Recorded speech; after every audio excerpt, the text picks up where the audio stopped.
So in 1945, you having sort of flagged the fact that you were interested in going back to Oxford, going back into philosophy, you actually get a fellowship and a tutorship in philosophy at New College. That's right.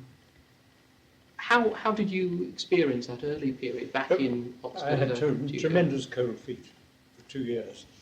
I had to deal with a very large number of returning warriors, and we had I suppose I was taking about 20 hours a week tutorials by some of the people seasoned, aged 38 or so, and I thought I should never catch up.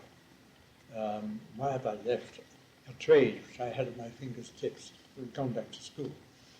And that was my initial stage fright. It didn't last very long. The person who got me out of it was Professor J.L. Austin, who ran a seminar for what he called the hacks, for the dons, Saturday mornings, when we discussed a great range of questions. And he was a genius at this kind of thing. And this steadied my nerves.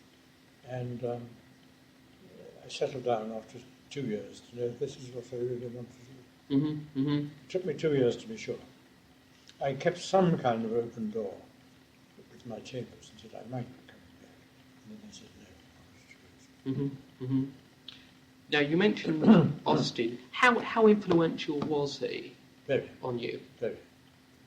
In what sort of ways would you say? He was tremendous. Well, first of all, his understanding and subtle analysis of language was unrivaled. It was absolutely excited me.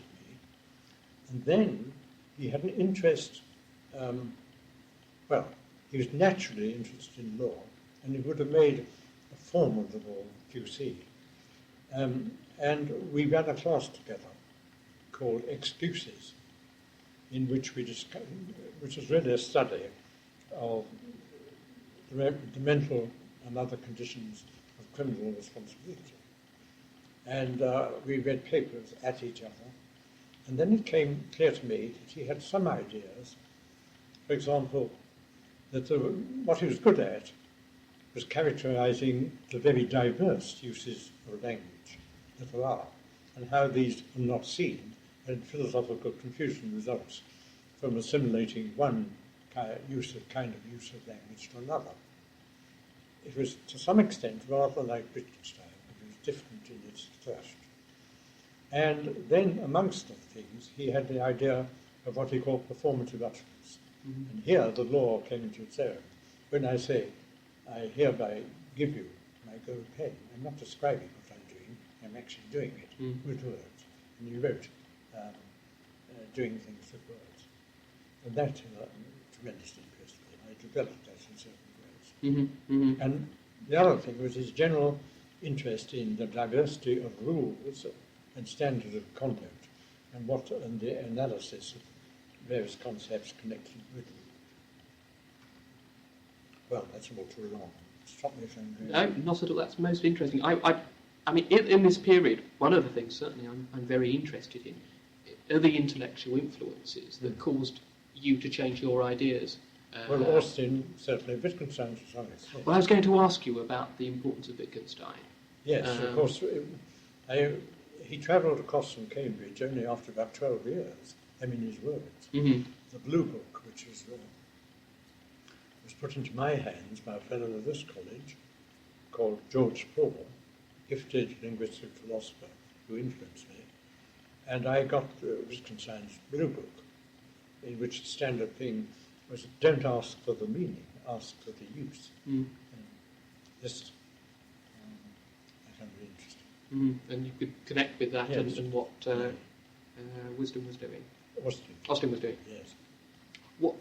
What about other people like Strawson and the Warnocks? Well, they were very much younger than I was. Certainly, I learned a lot. Warnock was my pupil at New College. Strawson was when I was a professor, was a colleague here, and I read all his early work as he wrote it. And I had very little knowledge or interest in logic, and what I learned really from him. other names that seem to crop up in work that I've read on you are Urmson Yes. and Woozley. Woozley. Urmson was a very clarifying, patient philosopher, very balanced, and his writings on the emotive theory of ethics and his account of the reaction, modern linguistic philosophy, which was distinct from logical positivism.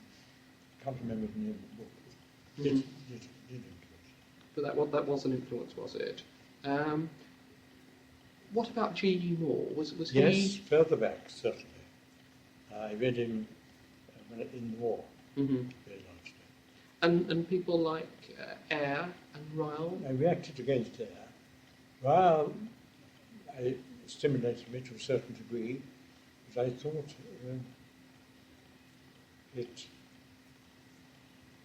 yes, certain things in Ayer, certainly. Mm-hmm. In Ryle. Not much Ayer, in Fred Ayer, though I knew him as a friend very well. And what about Isaiah Berlin? Well, he was just my oldest and closest friend, and we shared the teaching of philosophy at New College together. Uh-huh.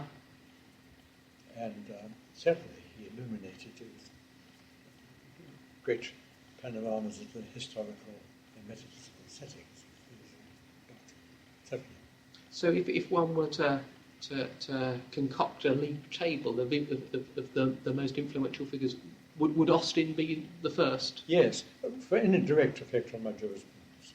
And then after that, the one or two other people that you would say? Yes. Would it be Wittgenstein? No, it would be Austin, Wittgenstein, yes. At number 2 or 3? These are jolly difficult. Yes, Wittgenstein. No, I don't know. George Paul, who wrote very little. Yes. Was very important. Because I had continuous conversations with him. And somebody else who's mentioned is Waismann. Oh, Waismann. Waismann. Waismann. Yes. He was a Viennese and was a pupil at first, or colleague of Wittgenstein, with whom he quarreled. Yes, certainly. He was very important in making me understand more of the philosophy of science, which I knew, and mathematics.